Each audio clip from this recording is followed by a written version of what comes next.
बड़े से बड़े वीआईपी भी जाएंगे, वहां पे भी एक ड्राइवर लगता है। ड्राइवर बिना ये क्या वीआईपी नहीं जी सकता या गरीब तबके नहीं जी सकते।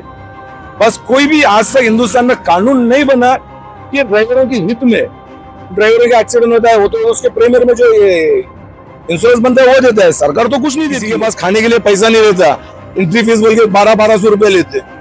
ये कौन सा न्याय है? मैं क्या बोल रहा हूँ, आपके राज्य में आ रहे आपकी एंट्री फीस है, सरकार खुद काटे। एक बार लो ना, यहाँ पे ले गए, फिर बाद में 100 किलोमीटर के पास और एक खड़ा रहेगा, वहां पे लेंगे। परिवार, मेरा भी परिवार है, मेरे भी बाल बच्चे, मैं भी भाड़े के घर से मुंबई में रहता हूँ। बस स्टार्टिंग में मैं जब निकला मेरे घर में मेरी फैमिली सपोर्ट नहीं किए, फिर उन लोग को भी मालूम है मैं थोड़ा जिद्दी हूँ, तो अभी मेरी फैमिली सपोर्ट किए। मेरा लड़का को कुछ छोटा मोटा काम कर लेता है, और कैसे भी गिरी से गिरी हालत में पानी भी नहीं संभाल के उसका 300 रुपया तो लगता ही है।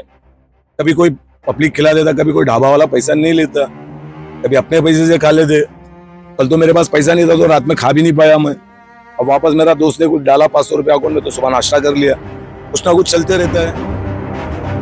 नमस्कार, मैं सलीम शेख और आप देख रहे हैं न्यूज़ लाइब्रेरी। सड़कें मंजिल तक पहुंचाने का एक जरिया होती है और कभी कभी ये सड़कें आवाज़ भी बन जाती हैं। तमिलनाडु से एक शख्स इंश्योरेंस क्लेम में देरी और 8वीं सर्टिफिकेट की अनिवार्यता को ख़त्म करने, और एक तीसरा मुद्दा भी है हेवी लाइसेंस को जल्द से जल्द बनाए जाने की मांग को लेकर एक साइकिल यात्रा पर निकले हैं जो 29 राज्यों को कवर करेगा। और ये साइकिल यात्रा तमिलनाडु से शुरू हुई है और ये यात्रा अब छत्तीसगढ़ प्रवेश कर लिया है और सुकमा में इस वक्त मौजूद है, और यात्रा अब आगे की ओर बढ़ रहा है। मेरे साथ ये साइकिल यात्री है, इनसे बात करते हैं कि ये जो साइकिल यात्रा है आखिर इन्होंने क्यों शुरू किया था, कहाँ से शुरू किया था, और साइकिल ही इसका मीडियम क्यों है। क्या नाम है आपका? मेरा नाम अब्दुल सलीम शेख है। मेरा जो मदर टंग जो है तमिलनाडु से, मगर मेरी फैमिली जो है, मैं जो सेटल हूँ मुंबई से। मेरा ये हिंदुस्तान में बहुत से कानून बनते हैं मगर ड्राइवर लोग के लिए कोई कानून नहीं बना, और ड्राइवरों को कोई रिस्पेक्ट नहीं देता है। कोई चेक पोस्ट हो गया, कोई भी मारता है, तोड़ता है। तो मेरा तो तीन है मुद्दा। पहला मुद्दा ये है, ड्राइवरों को जो एक्सीडेंट होता है तो उन लोग का इंश्योरेंस क्लेम होने में लगभग 4 साल लगता है, 4 से 5 साल लग जाता है। जब प्रीमियर भरते हैं, जब गाड़ी वाले जो धनी भरते हैं, जब एक्सीडेंट जब हो जाएगा, जब वो मृत्यु हो जाता है, जब उसका परिवार क्या खाएगा 4 से 5 साल तक। तो इसके लिए कम से कम या ज्यादा से ज्यादा 3 महीने के अंदर उसका जो भी इंश्योरेंस है, या अपाइश हो गए या डेथ हो जाए, उन लोग का इंश्योरेंस क्लेम हो जाना चाहिए। और दूसरा मुद्दा ये है, जो एंटी लाइसेंस तो बन जाता है, बहुत से जन को नहीं मालूम पड़ता है। किसान परिवार से बहुत से लोग ड्राइवर बन जाते हैं, जब टीआर के लिए जब जाते हैं तो बोले आरटीओ पास की जब सर्टिफिकेट रहेगा जब ही बनेगा बोलते हैं। तो आरटीओ पास सर्टिफिकेट तो ये तो गलत हो जा रहा है। क्यों? जब काम सीख के जब ड्राइवर बनने के बाद जब जाते हैं जब ही मालूम पड़ता है। और तीसरा मुद्दा ये है, हिंदुस्तान में हर जन यानी बड़े बड़े उद्योगपति लोन लेके भाग जाते हैं। एक राज्य से एक राज्य जोड़ता है ड्राइवर, मगर ड्राइवरों के लिए कोई बैंक में कोई लोन नहीं देता है। या राज्य सरकार या केंद्र सरकार दोनों मिलकर कुछ कानून ऐसा बनाए, कम से कम 2 लाख रुपए हर ड्राइवर को, यानी उसके ड्राइविंग लाइसेंस के बेस पे 5 साल उसका एक्सपीरियंस है लेटर ड्राइविंग लाइसेंस, तो उसको 2 लाख रुपया कम से कम देना चाहिए, और बिगर सब्सिडी देना चाहिए, यानी ब्याज के साथ में, सब्सिडी के साथ में। और ये मेरा मुद्दा है, 3 मुद्दा ही है।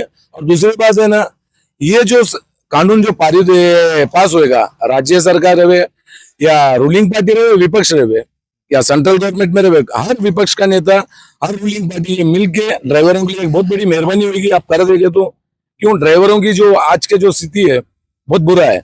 20-25 साल जाएगा कोई ड्राइवर में नहीं मिलेगा, यानी गाड़ी करेंगे, ड्राइवरों की कमी होगी। क्यों? आजकल कोई ड्राइविंग लाइन में नहीं आता है। क्यों? कोई भी। और आम जनता से एक विनती है, ड्राइवरों की बस रेस्पेक्ट करो, बस गाली से मत बात करो। कोई भी पुलिस मार देती है, कुछ भी बोल देता है, हर चेक पोस्ट पे तकलीफ होती है ड्राइवरों की। एक दिन जो ड्राइवरों के साथ में जो जुल्म करते हो, एक दिन आप ड्राइवर लाइन में आओ, आपको मालूम पड़ेगा ड्राइवरों की तकलीफ क्या है। टाइम पे खा नहीं सकता वो, टाइम पे नहा नहीं सकता, टाइम पे सो नहीं सकता, यही तकलीफ है ड्राइवरों की। बस ये राज्य सरकार और केंद्र सरकार से यही मेरा गुहार है। बस इसके साथ में विपक्ष के नेता भी मिलके बैठ के कुछ कानून पास करे ड्राइवरों के मुद्दे में। बस यही मेरा लक्ष्य है। इसके लिए 29 राज्यों में कवर करते हुए मेरा जो मैसेज है, मैं जो जा रहा हूँ हर राज्य में, जो इसके लिए बोर्ड लगाया हूँ, कम से कम पब्लिक के दे के कुछ हमारा समर्थन करे, बस यही है मुद्दा, दूसरा कुछ नहीं है। बस जय हिंद, वंदे मातरम। तो आपको ये सोच कब आया? क्या आपके साथ कोई ऐसी घटना घटी है, कोई इंसिडेंट ऐसा कुछ हुआ है जिसके बाद आपको लगा कि ये साइकिल यात्रा निकालना चाहिए ताकि ये इस आपकी जो मांग है वो गवर्नमेंट तक पहुंचे? कब कुछ हुआ है क्या ऐसा कोई इंसिडेंट? ऐसे तो हर ड्राइवर से इंसिडेंट तो बहुत होता है, कोई बोलता नहीं है, सब मन में रहते हैं। एक्चुअली मैं अगस्त 12 तारीख को कुछ मुंबई से तमिलनाडु में शादी में जा रहा था, तो हम लोग कार से जा रहे थे। तो तमिलनाडु में तिरुवन्नामलाई डिस्ट्रिक्ट लगता है, वहां पे जो है पकरीपालयम बोल के एक हाईवे है, वहां पे एक बुरी तरह एक ड्राइवर को एक पुलिस पीटा गया, तमिलनाडु पुलिस मार दी है। तो हम क्या बोल रहे हैं, आपका भी जैसा परिवार है वैसे ड्राइवरों का भी परिवार है, मुंह से बात करा करो। उसको लात मार रहे हो तो वो भी किसी का माँ का बेटा होगा, किस पति का, किसके कोई औरत का पति होगा, कोई बाप का, बच्चों का बाप होगा। अब तो रिस्पेक्ट करना चाहिए। हाँ, बस इतना ही मुद्दा है, मैं तमिलनाडु में वापस मिल जाऊंगा और वहां के जो चीफ मिनिस्टर है M.K. स्टालिन, मुका स्टालिन बोलते हैं उनको, तो उनसे कभी मिलने का मौका रहेगा तो हम अर्जी जरूर देंगे। क्यों, मारना गलत है, मारना नाजायज है, और कानून भी उधर उसके लिए कानून में कोई कानून ही नहीं बना कि ड्राइवर को वे मारे। आप केस करो, कुछ गलती की, आप जो भी है आप केस बना, आप जो दंड देगा, जो भी हमको सजा देगी, वो जुडिशनरी का काम है। या जो भी कोई भी खड़ा हो जाता टोल पे और आरटीओ कहीं कहीं बंद आरटीओ होता है, वहां पे आरटीओ रोड पे लेके खड़े था और देखने जाएंगे ना, पुलिस की वजह से, आरटीओ की वजह से आधा तो कम से कम 30% हिंदुस्तान में जो एक्सीडेंट होता है उन लोग से होता है। बिगर बैरिकेड से कहीं भी चेकिंग चालू करते क्या? बस राज्य सरकार, केंद्र सरकार बस ड्राइवरों की हिफाजत करे, बस ड्राइवरों की हित में काम करे। ये जो है अपोजिशन, जो भी हर राज्य के अपोजिशन लीडर से भी यही हमारा गुहार है, यही मेरी गुजारिश है, बस इसके आगे कुछ नहीं है। मगर आप ऐसे ही करते रहिए, अभी तो आज फ्यूचर में कोई ड्राइवर की नौकरी में नहीं आता है। मैं ये जो बोल रहा हूँ सिर्फ ट्रक ड्राइवरों के लिए नहीं, A to Z, यानी छोटी गाड़ी से लेके, यानी ऑटो ड्राइवर से लेके सब ड्राइवर के लिए, जो जो हिंदुस्तान का जो सरकार हमको ड्राइविंग लाइसेंस दिया है, हर ड्राइवरों पे ये परिवार है, ये उन लोग पे सब पे लागू है। ये ऐसा नहीं हम ट्रक ड्राइवर के लिए निकले, सब ड्राइवरों के लिए, रिक्शा चालक से लेके एम्बुलेंस ड्राइवर से लेके बस ड्राइवर से, सब ड्राइवर बोले तो A to Z हो गया। बस यही है।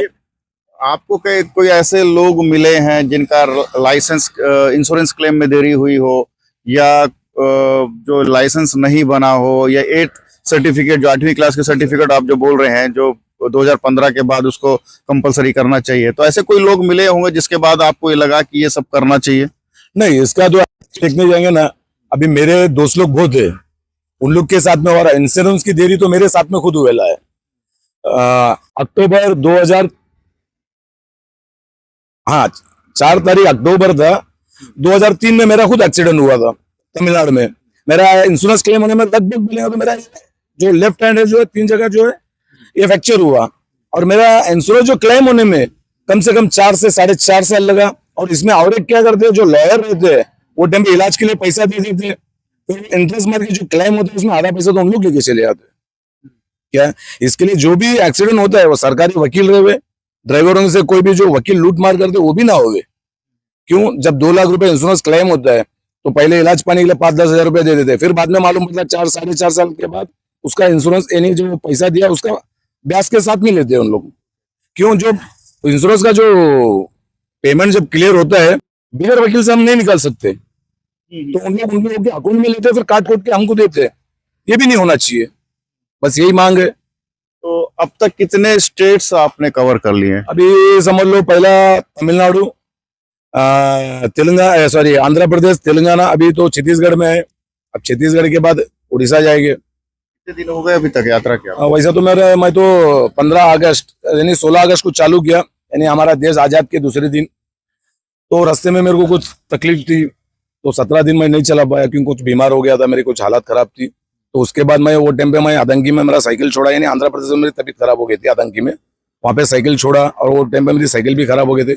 उसके बाद मैं घर गया, फिर वापस इलाज चालू करके खत्म करके ट्रीटमेंट के बाद बेड रेस्ट के बाद वापस मेरा सफर चालू किया। सड़क के माध्यम से आप साइकिल यात्रा कर रहे हैं, सड़क पर चल रहे हैं, तो कितना चैलेंजिंग है, क्या लगता है, क्या क्या परेशानियां आती हैं इस दौरान? देखो, सड़क में क्या क्या परेशानी आ रही बोले तो, हेवी गाड़ी जब जाती है तो पहले से यानी गाड़ी में टनेज रहता है, समझ लो 35 टन बोलेंगे तो जो सरकार देती है वही रहता है। मगर वो क्या चढ़ान में जब चढ़ती है ना, तो कभी टू व्हीलर बीच में घुस जाता है, कभी कार वाले ओवरटेक कर देते, तो उसका मौसम वहां खराब हो जाता है, गाड़ी चढ़ने में दिक्कत होती है। और बहुत से अभी मैं जो साइकिल यात्रा चला तो रॉन्ग वे में आती है वो बाइक बोलो कोई भी बोलो, रॉन्ग वे ज्यादा करके आंध्र प्रदेश में देखने के लिए ज्यादा मिला। हर गाड़ी रॉन्ग वे चलते हैं, तो रॉन्ग वे चलने से क्या होता है, रॉन्ग वे चलेंगे तो फिर रॉन्ग वे आएंगे तो उससे क्या फिर हादसा तो होगा ही। यही है। चलिए, आपका अगर ये वीडियो अगर सरकार तक पहुंचता है तो आप क्या मांग करेंगे? ये तो 3 मांगे तो हैं, और क्या चाहेंगे? हम यही चाहेंगे बस हिंदुस्तान में रेस्पेक्ट करे ड्राइवरों की। ड्राइवर भी कोई इंसान ही है, कोई ऐसा तो नहीं है कहीं से उठ के आ गया, कोई जानवर तो नहीं है। उसका भी फीलिंग होता है, उसकी भी फैमिली होती है क्या, और उसको भी वोट का अधिकार है, उसकी फैमिली भी जो सरकार बनाने में वोट देती है। मगर यही हमारी गुजारिश है बस हमको अच्छे से अच्छा सलूक किया जाए। और आप ये सरकार ये ध्यान नहीं देगी तो लगभग नहीं बोलेंगे तो 20-25 साल बाद सरकार बहुत फील करेगी, क्यों आजकल कोई ड्राइविंग फील्ड में कोई नहीं आता है, एक राज्य से दूसरा राज्य। एक छोटी सी बात बोलता हूँ, कोई भी आम नागरिक या करोड़पति रहे, ड्राइवर बिना उसका एक दिन नहीं काट पाएगा। आम नागरिक कहीं बस से सफर करता है, उसको वहां पे एक बस ड्राइवर लगता है, ऑटो से जाएगा तो उसको एक ऑटो चालक लगता है, दवाखाना जाए वहां पे एक एम्बुलेंस ड्राइवर लगता है, क्यों एक नेता बड़े से बड़े वीआईपी भी जाएगा वहां पे भी एक ड्राइवर लगता है। ड्राइवर बिना ये क्या वीआईपी नहीं जी सकता या गरीब तबके नहीं जी सकते?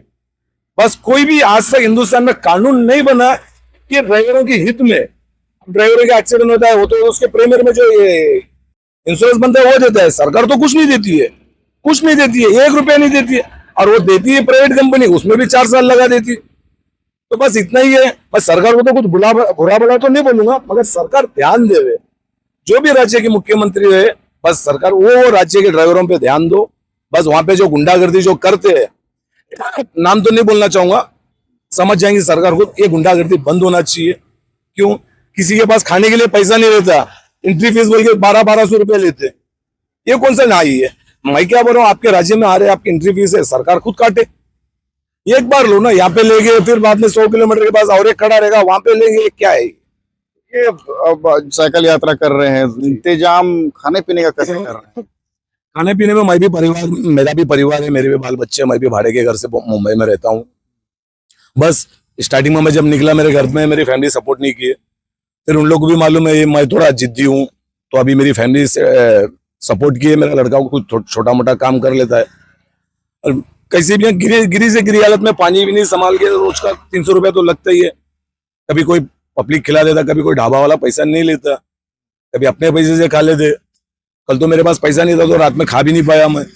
अब वापस मेरा दोस्त ने कुछ डाला 500 रुपया अकाउंट में, तो सुबह नाश्ता कर लिया। कुछ ना कुछ चलते रहता है, बस सफर मेरा आसान करे, बस सपोर्ट करे पब्लिक, मेरा ऐसा नहीं है। मैं ज्यादा करके ना हम लोग तंग आते हैं खाकी कपड़े वालों से।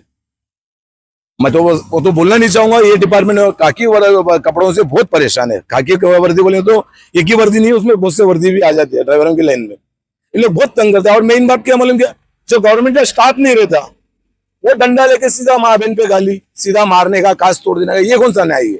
हम भी तो हिंदुस्तान के नागरिक है, हम भी तो आपको वोट देते हैं, हम भी तो सरकार चुनने में हम भी आपको हेल्प करते हैं, तो हमारी भी फैमिली आपको वोट देती है, तो हमारे लिए तो क्यों नाजायजपना क्यों है? कोई भी आता कुछ भी गाली देता, कोई भी मारता, पूछने वाला ड्राइवर का कोई है ही नहीं।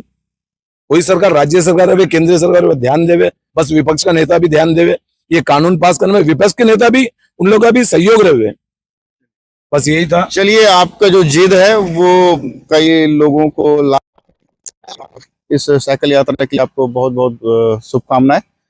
तो ये अब्दुल सलीम है और तमिलनाडु से निकले हैं, 29 राज्यों को कवर करेंगे, और इन्होंने ये इनकी साइकिल है और इन्होंने इस पे एक बोर्ड लगाया, लेट्स रेस्पेक्ट ड्राइवर रिलेशनशिप। तो ये वाहन चालकों के लिए एक आवाज उठा रहे हैं। अब ये आवाज कहाँ तक पहुंचेगी, कैसे इनकी मांगे पूरी होंगी, ये तो आने वाला वक्त बताएगा। लेकिन फिलहाल ये साइकिल यात्रा पर निकले हैं और सरकार को जगाना चाहते हैं।